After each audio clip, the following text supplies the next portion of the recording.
Lorsque la sécurité avait tenté d'expulser un homme du terrain lors d'un match de football à enjeux élevés, ils ignoraient qu'il était le propriétaire de l'équipe.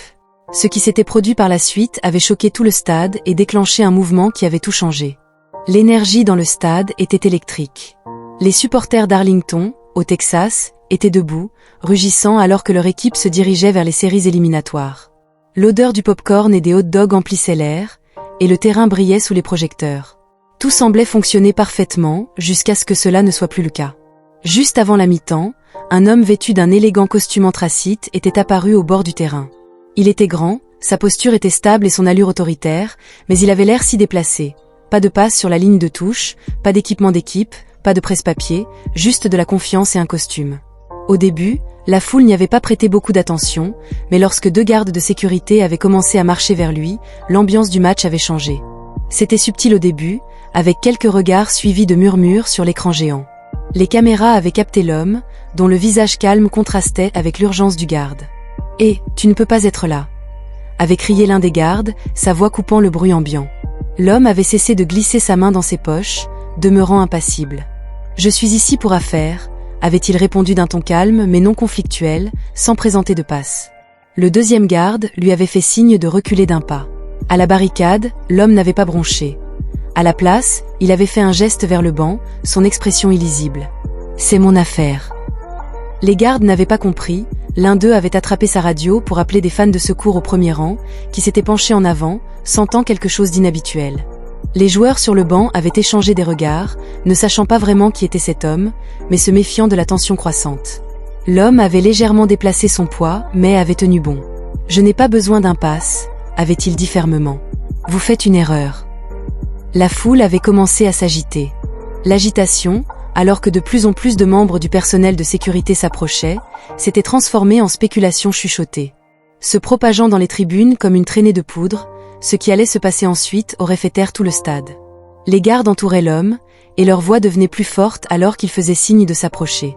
Il était impossible d'ignorer les sifflets et les acclamations du match, alors que les gens tournaient leur attention vers l'agitation sur la touche. « Monsieur, c'est votre dernier avertissement », avait déclaré un garde en avançant sa main vers la radio. « Vous devez partir immédiatement, ou nous vous escorterons dehors. » L'homme était resté calme, sa voix était posée mais résolue. « Escorter qui, moi ? Savez-vous qui je suis ?» La question avait semblé irriter davantage les gardes. « Nous ne nous soucions pas de qui vous êtes », avait rétorqué l'autre garde. « Les règles sont les règles. » Depuis les coulisses, les joueurs et le personnel avaient commencé à remarquer l'impasse. Quelques entraîneurs adjoints avaient échangé des regards confus. L'un des receveurs, au milieu d'une conversation avec un coéquipier, s'était figé et avait plissé les yeux vers l'homme. « C'est qui ?» avait-il murmuré en silence. L'homme n'avait pas élevé la voix ni perdu son sang-froid. À la place, il avait sorti son téléphone de sa poche et avait commencé à faire défiler. « Je pense que Hugh veut reconsidérer sa décision », avait-il dit en levant l'écran, mais avant de pouvoir leur montrer, l'un des gardes lui avait saisi le bras, provoquant un halètement collectif dans le groupe. Dans la foule, une vague d'inconfort s'était propagée alors que les fans se penchaient en avant sur leur siège. Les téléphones s'étaient levés pour enregistrer le drame qui se déroulait. « Lâchez prise », avait dit l'homme fermement, sa voix portant un avertissement suffisant. Le garde avait resserré sa prise en tirant l'homme d'un pas en arrière. L'homme avait planté ses pieds, refusant de céder. « Bougez maintenant !» Les caméras du stade avaient tourné leurs objectifs vers la scène, la diffusant à travers l'énorme jumbotron. Ce qui se passait là-bas résonnait, la voix de l'annonceur brisant la tension sur le terrain. L'entraîneur principal s'était approché du bord, son front se plissant alors qu'il comprenait la situation et reconnaissait le visage blanchi de l'homme. « Arrêtez !» avait aboyé l'entraîneur en agitant ses bras vers les gardes. « Laissez-le partir !» Les gardes s'étaient figés, confus. L'entraîneur s'était déplacé rapidement, se faufilant à travers la foule de joueurs et de personnel jusqu'à ce qu'il soit face à face avec l'homme. « Monsieur Caldwell, je suis vraiment désolé », avait-il balbutié, sa voix basse mais urgente. Les gardes avaient échangé des regards perplexes. « Monsieur Caldwell », l'un d'eux avait répété le nom à peine audible au-dessus du bavardage croissant de la foule. « Oui », avait dit l'entraîneur en se tournant vers les gardes. « Il est le nouveau propriétaire majoritaire de notre équipe. » Les mots avaient frappé comme un éclair. La foule, les gardes, les joueurs, tout le monde s'était figé. Les visages des gardes étaient devenus pâles alors qu'ils reculaient lentement, desserrant leur prise. « Le propriétaire ?» L'un d'eux avait murmuré, sa voix tremblante. L'homme avait ajusté sa veste en se brossant les manches comme si de rien n'était. « C'est vrai », avait-il dit en regardant directement les gardes. « Cette équipe m'appartient. » Une onde de choc s'était propagée à travers la foule, haletante. Chuchotements et murmures remplissaient le stade.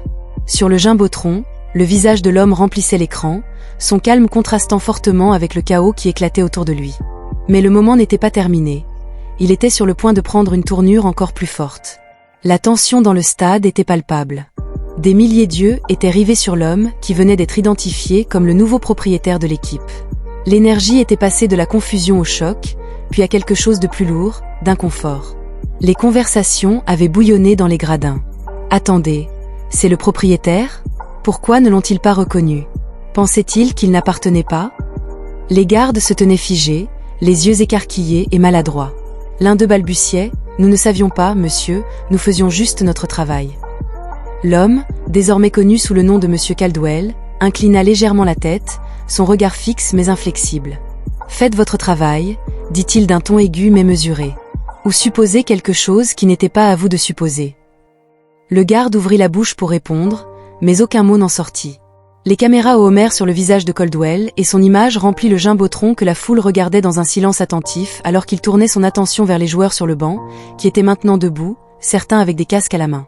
L'expression de Caldwell s'adoucit alors qu'il s'adressait à l'entraîneur. « Merci d'être intervenu », dit-il en offrant un bref signe de tête en signe de reconnaissance. « Mais ce moment ne concerne pas seulement moi. Il s'agit de ce qui vient de se passer et pourquoi cela s'est produit. » L'entraîneur hocha la tête silencieusement en s'écartant pour donner la parole à Caldwell. Lentement, Caldwell se tourna vers les gardes. « Je ne suis pas en colère, » dit-il, sa voix calme mais perçante, « mais je suis déçu non seulement de vous, mais aussi de la fréquence à laquelle cela arrive aux personnes qui me ressemblent. » La déclaration avait eu un impact fort, provoquant un mélange de halètements et de murmures dans le public. Certains fans acquiescèrent tandis que d'autres étaient assis mal à l'aise dans leur siège. L'un des gardes tenta de s'excuser à nouveau, mais Caldwell leva la main. « Pas besoin d'excuses, je préférerais que nous parlions de la leçon ici, » dit-il fermement et il commença à marcher vers le centre du terrain où tous les yeux étaient déjà rivés sur lui.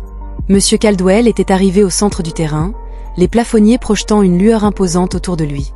Le rugissement du stade s'était calmé jusqu'à un bourdonnement de voix feutrées. Même les joueurs se pressaient autour, les spectateurs tournaient toute leur attention vers lui. Il n'avait pas de microphone, mais sa présence était si magnétique que sa voix se propageait sans effort dans les airs. « Je ne suis pas venu ici pour faire une scène », avait-il commencé, sa voix calme, mais je ne m'attendais pas non plus à être transformé en une scène. Le silence dans le stade s'était intensifié, les téléphones avaient été levés à travers les tribunes, capturant chaque mot.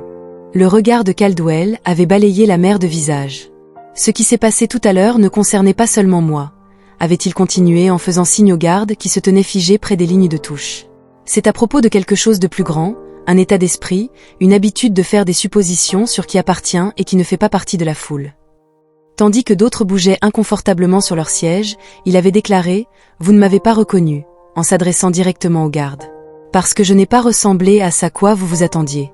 Je pourrais rester ici et laisser cela passer comme une simple erreur, mais si je faisais cela, qu'est-ce que j'enseignerais à mes joueurs ? Qu'est-ce que j'enseignerais à mes fans ?» La foule avait écouté attentivement. Les mots de Caldwell étaient lourds de sens, mais sa prestation était fluide alors qu'il s'adressait à chaque individu dans le stade. « Vous voyez, les suppositions sont dangereuses, » avait-il poursuivi. « Elles ne provoquent pas seulement des moments d'embarras, elles perpétuent les barrières. Elles envoient des messages selon lesquels certaines personnes n'appartiennent pas alors qu'en réalité, ce sont les barrières qui n'appartiennent pas. » Il marqua une pause, permettant à la portée de ses mots de s'imposer sur la foule. Quelques fans commencèrent à applaudir, hésitants, mais en soutenant cette équipe, ce match et ce stade, il représentait quelque chose de plus grand que le football. Il affirma que sa voix devenait plus forte, qu'ils incarnaient l'unité, un lieu où le dévouement et la passion rassemblaient les gens. « Je suis fier de posséder cette équipe, non pas pour ce qu'elle ajoute à mon portefeuille, mais pour ce que cela signifie de briser ces barrières. » Les applaudissements commencèrent à se répandre dans le stade, d'abord hésitants, mais prenant rapidement de l'ampleur. Caldwell leva à nouveau la main pour apaiser le bruit. « Je ne suis pas ici pour jouer à la victime », déclara-t-il fermement. « Je suis ici pour transmettre une leçon que nous devons tous entendre. Ne laissez jamais l'apparence de quelqu'un dicter la manière dont vous le traitez, ni sur ce terrain, ni dans ce stade, ni dans ce monde. » La foule s'enflamma, les acclamations et les rugissements de soutien résonnant dans tout le stade. Caldwell hocha la tête une fois, puis se tourna vers les gardes. « J'espère qu'après ce soir, vous emporterez cette leçon avec vous. » Les gardes, visiblement ébranlés, acquiescèrent, mêlant embarras et soulagement. Caldwell tendit la main à chacun d'eux, offrant une poignée de main ferme. Ce geste était à la fois gracieux et symbolique, un acte public de réconciliation, mais l'histoire n'était pas encore terminée. C'était seulement l'étincelle qui allait déclencher une conversation bien plus vaste. Les applaudissements continuèrent longtemps après que M. Caldwell ait quitté le terrain pour regagner sa place dans la loge du propriétaire. Sur le jumbotron, les caméras le suivirent, et la foule ne pouvait pas détourner le regard.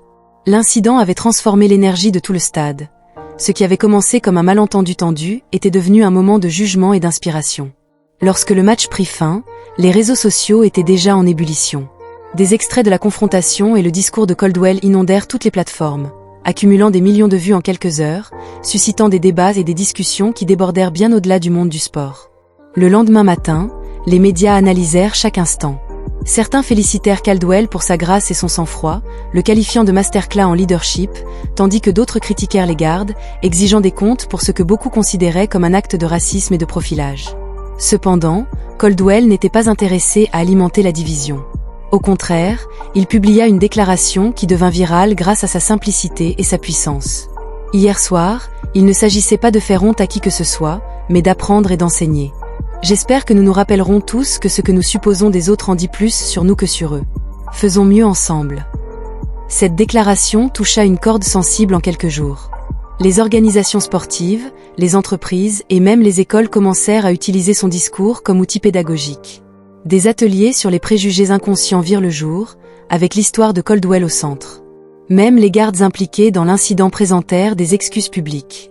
Caldwell les rencontra en privé pour s'assurer que leur évolution faisait partie du récit que nous avions tous appris, comme il le déclara lors d'une interview télévisée. L'important est que nous soyons prêts. Pendant ce temps, l'histoire de Caldwell inspira des conversations plus profondes au sein de la ligue elle-même.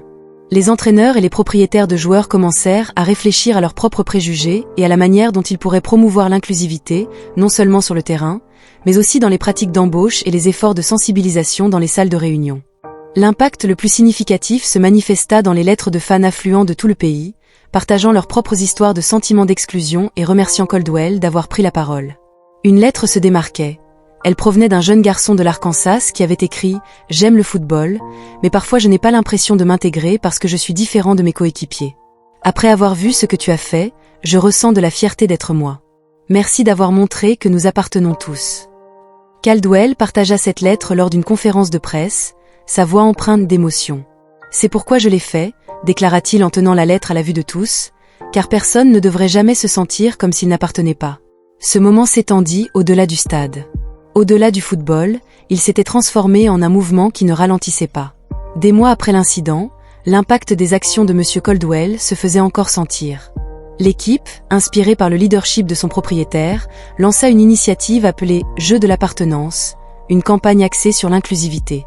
Des ateliers sportifs et de sensibilisation communautaire furent organisés dans les ligues de jeunes, dans les écoles et même dans les bureaux d'entreprise, enseignant l'importance de juger les gens sur leur caractère et non sur leur apparence.